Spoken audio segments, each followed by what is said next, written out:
Today is Thursday, the 8th of May, 2014. It's 7:15 a.m. and today's the day we get the new HVAC system.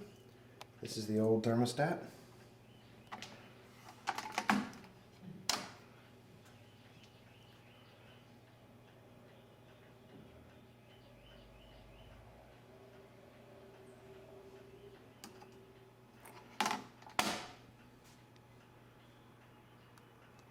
And here's the Arco Air by Snyder General GUF 075, made 7 of 1988. And that will be making its transition to my friend Leslie's house 2 blocks over as soon as they get it taken out. And we will have more video of the new unit once they get it here. They're also going to remove this vent, and they're going to install a cold air return right here on this wall that just curves around into that plenum. They're going to install the new media filter here beside the new furnace once they put it in. New fan coil unit and a Carrier 98 Infinity Greenspeed furnace. They're going to do a little bit of plenum work up here because the new furnace has a much higher air output in CFM than this one does. So they're going to do some work up there to prevent the plenum from overpressurizing. And like I said, they're going to take that vent out and they're going to come off the side of this supply duct. And they're going to put here and down there. They're going to come out from the side and then elbow down and just stop. That way when we get the suspended ceiling in here, we can put ceiling vents in. This vent stays the same, and then the one in the bathroom is going to curve and come out that wooden panel above the door, so that there'll be a vent over here once the ceiling is in. This vent will be along in here somewhere, and then there'll be one there and there.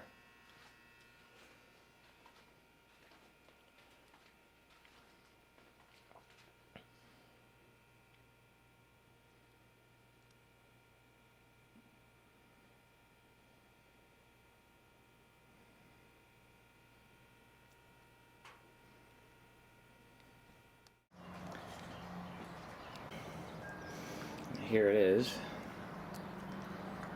The 1988 Arco Air by Snyder General. And the installers inspected this. It's still good. We will be actually donating it to somebody. Doesn't have the funds to get a new unit. Her old furnace literally exploded on her. So we're donating this to her, so she'll have a working furnace. So this furnace will live on, if it's not 2 blocks down.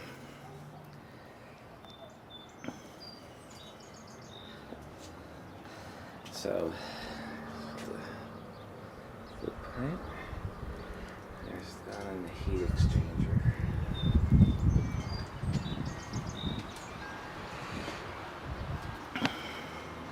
I didn't see this while this furnace was installed. Someone wrote on and off on there. Here's that blower motor, Emerson. It's well oiled from me, so that should last a while. It'll still live on with the wah wah wah wah sound it always made. 2-speed fan. And the part I never got to look at while I was in there, the back.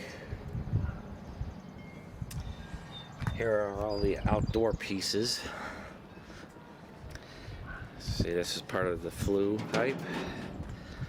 This used to be an electronic air cleaner that was gutted and just stuck a regular plain filter in there. Those are all the pieces we have to give. Here's the old evaporator coil, which we're also going to include.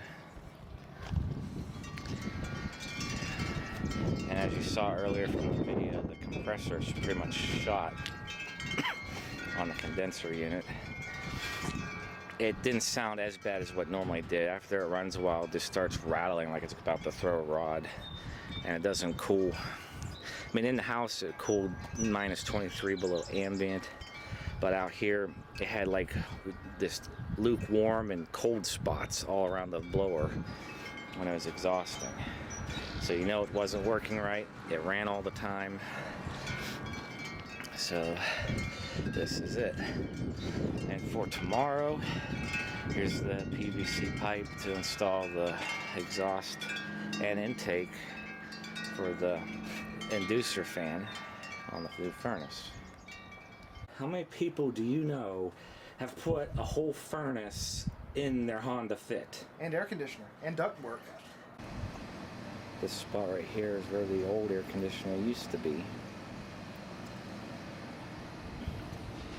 Right here it's been dug out. This is where the inlet and exhaust is going to be for the inducer fan for the new furnace. Has a brand new electrical box.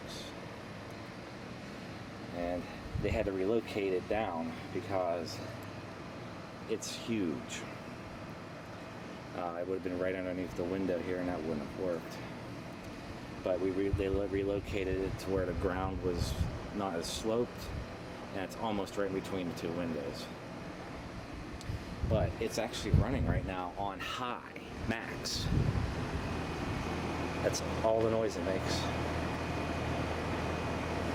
And for a size reference, here's Mr. Badger in front of the air conditioner. That's how big it is. It's a 3-ton. It's a Carrier Infinity 17. It's a 17. Is it 17 or 18 SEER? It's 18 SEER. It's an 18 SEER unit. The compressor is a 2-stage compressor. The fan is infinite speed, correct? Yes. So it has an infinite speed fan and a 2-stage compressor. Here, specs on it. Anything you'd like to elaborate on? Well, only that it requires only 19.8 amps, which the old unit required 30 amps, didn't it? Yeah. Back up. And it was a whole ton smaller. Yeah. Now, the house here is oriented. I'm a corner lot, and this is, you know, I have a pretty big yard, but my house is oriented. Our house is oriented weird. This is actually the back of the house. Meanwhile, the backyard's actually back there. I'm just gonna back up here. I'm gonna have to. So it takes up pretty much the entire way in between here. So yeah, and this. What's that platform made out of again? FRP, fiberglass reinforced plastic. Yeah. So that's it sits on. It's leveled, and I didn't mention this is being done by Wade Heating and Cooling, Pittsburgh, and they did a really good job keeping things nice and neat here. But when I came home, I'm just absolutely amazed. This thing is running on high right now. Man, I'm afraid, they said when it runs on low, you won't even hear it. You have to actually physically go out and look at it, see if it's running. And this thing is quiet, and this is high. Love it. And the blade looks very reminiscent of an ILG blade. Hence another reason why it's quiet. Alrighty, anything else you'd like to say? Well, I think it's important to understand, if you're not aware of how it operates, the compressor in a normal system has one speed, just on. This one actually has a 2-speed compressor motor, plus it has 2-stage compression. So it can operate at any one of 6 different states. It can, for example, be on low motor speed and first stage, or it can be on high motor speed and first and second stage. Mm-hmm. It basically gives it 6 different levels of output, so it can adjust to 6 different cooling needs. and then the fan operates anywhere from 0 to 100%. So it's actually possible, if it's cool enough outside, that the compressor may run on extreme low and the fan not even run at all because it's not needed. So that's why it takes 19 amps instead of 30 or 40 like many other units. Plus, we'll show this in part 2 of the video. It can also adjust it for how much humidity level in your house. That'll also vary the compressor and the fan out here. So that's pretty neat.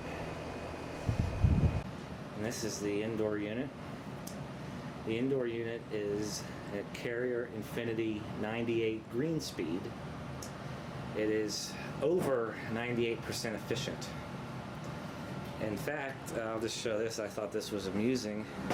On the energy guide, a little arrow is past the far point on there. Actually, that's it right there, 97.4. I'm sorry, I guess they rounded up, but it's 97.4% efficient.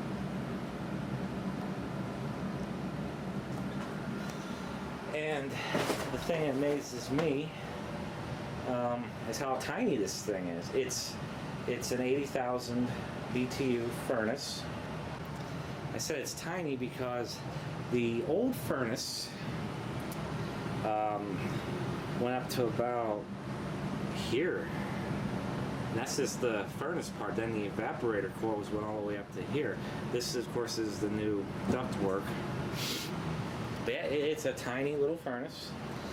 And as I mentioned, it's the Infinity 98 Greenspeed, meaning the indoor blower fan is infinitely variable.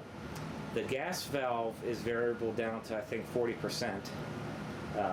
So it'll act just like automatic climate control in a car. When it reaches its temperature, or even with the air conditioner, all it's going to do is lower the fan speed and lower the fuel, gas, and they'll just maintain a steady temperature, meaning no temperature swings. And also the inducer fan is infinitely variable on this. Now, some things that are going on. Again, this is an incomplete installation. We are running it because that's what the HVAC guy said to do, because they're going to run it, break it in, and tomorrow when they come back to finish the job, they're going to check everything. And it is 87 degrees out here, so it's perfect to try it out. Some things that are going on here. New code, I guess, requires a circuit breaker and fuse combination. So it's a 15 amp, 125 volt switch and circuit breaker. And this is apparently an old style Edison based fuse, right? Yes. Okay. And I also, like I said, they do an excellent job. Everything is nice and neatly installed. Like the wiring is nice and square. That's how I would do it. And the other thing that's going on here, and I'm going to fix this for the hot water tank drip tray. The previous owners installed a 1/2 inch copper pipe for the drain, which in turn, the hot water tank used to be under the stairwell where the current bathroom is. And so when they moved the hot water tank over here to this side, there's no floor drain, so they put a drip tray and ran it over. That's a 1/2 inch drain. It's running uphill for one thing, and it was just done very sloppy. It's, as the guy said, not very professional, and it is kind of crappy. So to fix that for this, there is a condensate pump right here.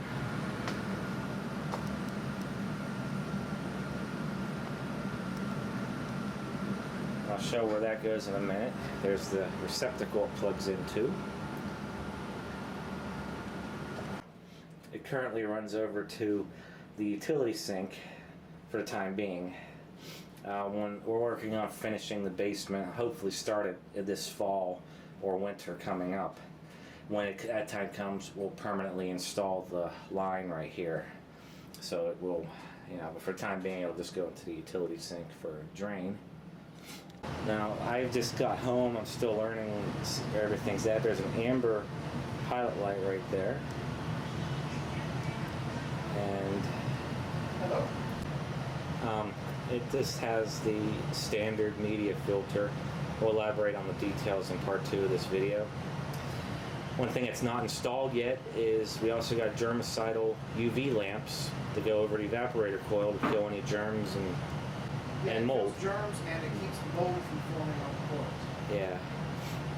That still has to be installed. Other things that need to be installed still include one of these boxes anyhow. There's a whole house humidifier. And the other thing that still needs to install is the Infinity touch control with Wi-Fi. Right now it's running off the old thermostat, which will run it at full speed and then shut off. But when it does turn on, the blower down here just does not come on full blast. It does ramp up the speed. That was pretty cool. And also, when it turns down, it also ramps back down. And it's just running at full speed right now. It cooled down the house rather quickly from about 84, 85 degrees to about 77, 76 right now. Okay, go ahead and pick it up. See, it's already full all the way. Yeah. It's got air bubble in it, but it's, yeah. Well, let me ask this, is that guy gonna do anything further with that, or can we gently strap it to the plot pipe right there? I'll have to ask him tomorrow. I know he's not done with it. This was just for now until they get back tomorrow, he said. Okay, so they'll probably finish mounting this pipe, or this PVC tubing correctly. It's actually properly secured to the ceiling all the way over there. So for now, this is just hanging there until we get it fixed in place. And again, once we finish the downstairs, we'll permanently hook it up out of sight. And up here is where the new lines went out right there, but also there's where the intake and exhaust for the inducer fan is going to be. We already started that. So that's it for part 1, so stay tuned for part 2, where we'll go through an in-depth tour of the whole Carrier Infinity system.